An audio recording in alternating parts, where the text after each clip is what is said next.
Again, it's an anarchist ideology, so there's no state to enforce anything there is.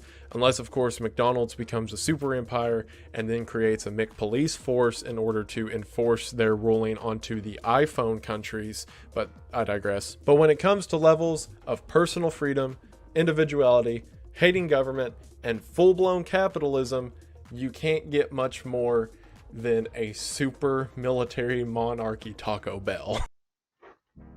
This is a common misconception regarding anarcho-capitalism.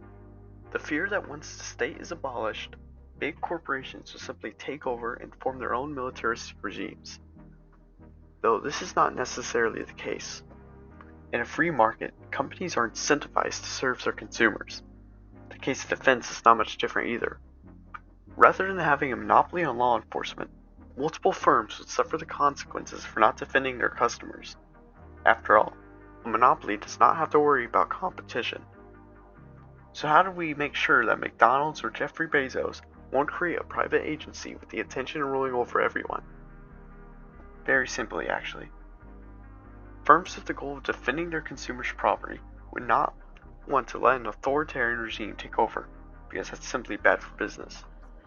Likewise, another concern about private defense agencies can be answered similarly.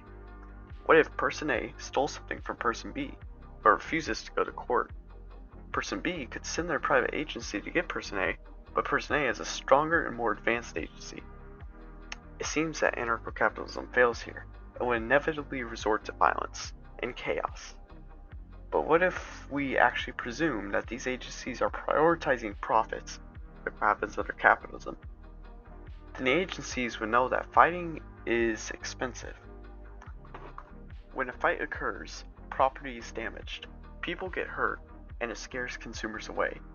A firm attempting to wage a constant war against others would suffer major economic losses and would be at a lack of incentives. In the end, the only entity that can actually profit from violence is the state.